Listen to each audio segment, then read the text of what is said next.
guys, what's up? My name is Kiya Boyd. Welcome back to my channel. Nice to see you all again. Hi, hello. So I know I talk about like my experiences in Korea, and for some of you, they might seem like they're negative or, they're just not good, but that is not true. Not entirely true, to say the least. I'm just very honest, and I try to give the most realistic expectation that you could get from listening to me talk about Korea. Because I don't want to make it seem like Korea is just full of cookies and rainbows and all this happy, good stuff. Like, I want to be real with y'all. I don't like to sugarcoat things. And of course, I'm going to tell you like certain experiences, unpleasant experiences that I've had, but I'm also going to tell you positive things that happen to me here. And I try to sprinkle that in with my videos regularly, but I feel like a lot of people are just taking the bad messages from it, because I'm telling you, I get a bunch of hate mail talking about all you talk about is the bad stuff in Korea, or it's just negative and all this other stuff, and that ain't true. Maybe if they sat through the whole video, they'd understand. And I really don't be understanding those people that tell me to go back to America or go back to my own country because I'm having certain negative experiences and I'm sharing it with everyone. That don't make no sense to me, because even living in America, I've had negative experiences, or there's a lot of things that I just don't like. It doesn't mean like you just leave. If you don't like something, you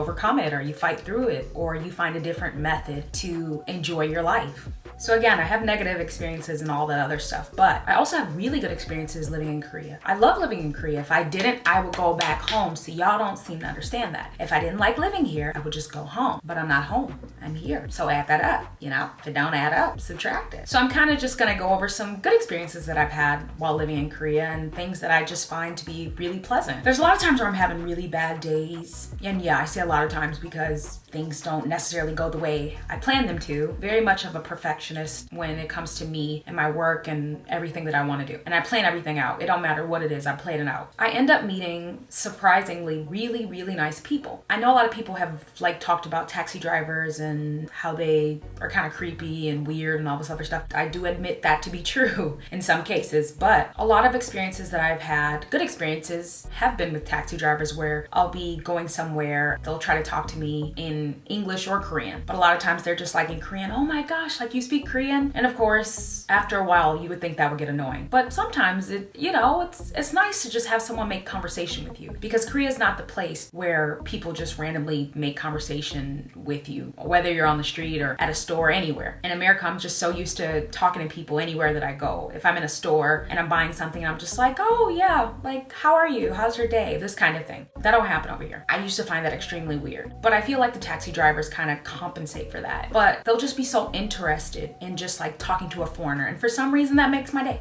I really like that, and I really think it's cute. The taxi drivers that I've encountered, half of them was a little creepy, half of them was just a little crazy and annoying, but the other half that I've encountered was they were just so freaking nice. Another thing that I tend to think about is like when I'm dealing with old people. I love old people here. I don't know, I freaking love old people here. Not all, of course, but a lot of old people that I met were so kind to me. They were so nice. And that was completely different from what I was thinking when I was living in America, because of course I'm Black. So I thought when I would get to Korea, it was just gonna be a whole different story, and I was gonna be dealing with like some ignorance and different things like that. I did. And they always try to have conversations with me, like in Korean, always so kind. They'll just give me food or snacks and stuff like that. They'll try to be extra kind whenever they're giving me a service. They're really curious, and they always compliment me. So like if I'm really needing a pick me up and I just run into an old person, there's a 75% chance they're gonna say something nice about me. And I really like that.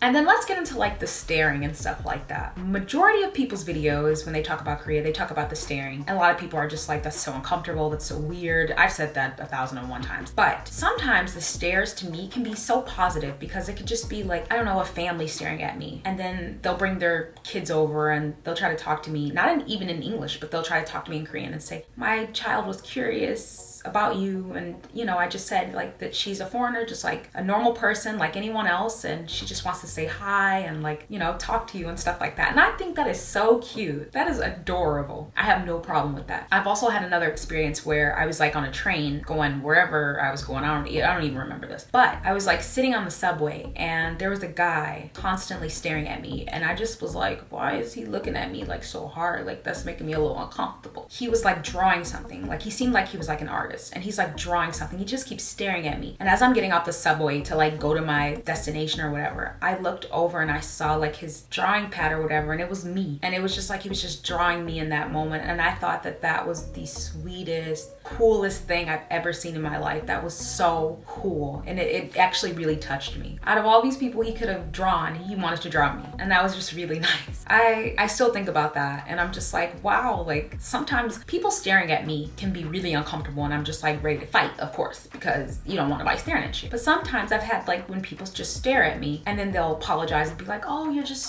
so beautiful, or I don't know, I've never seen anyone that looks like you, and I've never came into contact with a black person. So with some stares, I don't think that they're all negative. I think that even though you don't particularly know what these people are thinking, sometimes it could just be a positive kind of stare. Like they could just be thinking something nice about you, or they could just be curious, you know? So I don't mind the staring. Like I think at this point, I think I'm okay with it, unless I just feel like I'm having like an ugly day and I'm just like, why are they staring at me? Don't stare at me, because I know I'm kind of like toe up. But most of the time I'm just kind of like, you know, it's not that bad. It's okay. It just depends. Sometimes when old people stare at me, I feel so uncomfortable because I know they want to talk to me. And sometimes I just don't want to talk because I'm like in those moods where I'm just like, I just want to get from point A to point B, and I have my headphones in and they'll still try to talk to me. Like it can be kind of annoying, but I still appreciate it, and I still love when like the older people try to do that. I like when, you know, people who are just curious don't mind asking questions or even trying to have a conversation with me. Of course, not all the time, but when they do, I don't find anything wrong with it. And then if we want to talk about good experiences here, I want to say that food itself is such a great experience for me because I am such a picky eater. This is why my friends and a lot of people do not like to go out with me, because I am so picky when it comes to eating. And it's not because I'm trying to be bougie or anything. It's just because my mom did not force me to eat vegetables. My mom didn't necessarily force me to eat vegetables. Like, of course she encouraged me and she like, you need to eat this. But I was more of that kid that's like, no, it's nasty. So I'm not a vegetable eater, like an avid vegetable eater. Living in Korea with a lot of different foods here, I've tried so many foods that I never thought in my life I would ever eat. And it's crazy because I swear, like even like the first few tastes of it, I'm just like, this is really good. And then someone will tell me like, oh, it's this, it's that. And I would be like initially disgusted because ew, I don't try things. I don't try it. As soon as you tell me what it is, I'm done. But Korea has really opened up a lot of doors for me, like food wise. And I've enjoyed so many new things. Like, first of all, I never ate sweet potatoes in America, but once I eat sweet potatoes here, bro, they're so freaking good. They're so good. I love sweet potatoes, man. There's also a lot of soups and stuff like that. And kimchi, I don't really like kimchi, but when you have like kimchi soup, like kimchi jjigae, it's good. I gotta give it to them. Kimchi jjigae slap. It's really, really good. Like, I don't know what it is, but it do it for me. And I didn't think a country could really make Spam taste good either, but they do. You know, because back home in America, Spam is kind of considered for like lower class kind of people who don't really like have the funds to afford better meat. This is just a stigma that it has in America, which isn't necessarily true in a lot of people's cases. Some people just like Spam. But in Korea, Spam is like a delicacy. And the first time I was eating it, I'm like, it tastes good. It tastes good. But it just, in my mind, it's the stigma. Like, you know, Spam is like poor people and all this other stuff. Like really ignorant things I used to think back in the day. But now I'm like, ooh, Spam, okay, slap some of that on this and slap some of that on that. And people actually give Spam as gifts to other people for like New Year's or all different occasions. Like they'll actually have Spam gift boxes at the store. I thought that was really strange, but you know, but what can you say about it? It is what it is. So I'm grateful to Korea actually when it comes to like foods and different stuff like that, because even though there's so many like weird foods, in my opinion, like just weird, strange things that I feel shouldn't be together, I can't. You know, like mayonnaise and corn and pizza. Like I just don't, I don't know how they came up with that. But in a lot of different ways, me trying so many new foods here have changed my life. I love so many new things that I never thought I could ever eat. And I'm so grateful to Korea for those wonderful experiences that I've had so far. I can't wait to try new foods, but I have to be kind of careful because like my allergies be acting up. And sometimes, you know, random stuff not good for me to try because then it just makes me kind of sick. And lastly, I've had some great opportunities fall in my lap since I've been here. I've gotten to work with so many different Korean companies when it comes to like different modeling things that I've had to do, or commercials, or just all kinds of stuff. I've had so many great opportunities that were presented, including when I was a trainee at an entertainment company. Like, what is that? I just came to Korea just to like live my life and to do something different in a different country. I didn't think I was gonna be a whole freaking trainee. When that happened? Why that happened? So I look look back on this stuff and I'm just like, Korea's different, y'all. It's really different. Like, I worked for so many great companies here. Vodana, which is like a Korean company that has like a bunch of hairstyling products from like flat irons to curlers. I worked with them, which was really freaking cool. And then I worked with Asics, I worked with Samsung, I worked with LG, Dear Dahlia, which is my favorite company ever. They are the nicest people. I've been working with them for like a couple of years now, and they're so amazing. They always treat me so well. They just, I love them. I have loved every experience of working with all of these companies. There's more, but I just cannot think of them for the life of me. So I'm very grateful for the opportunities that I've had since living here. I'm just thinking back to when I first got here as some lost little puppy who was just looking for a little adventure, and then fast forward to like 5 years later, and look at me now.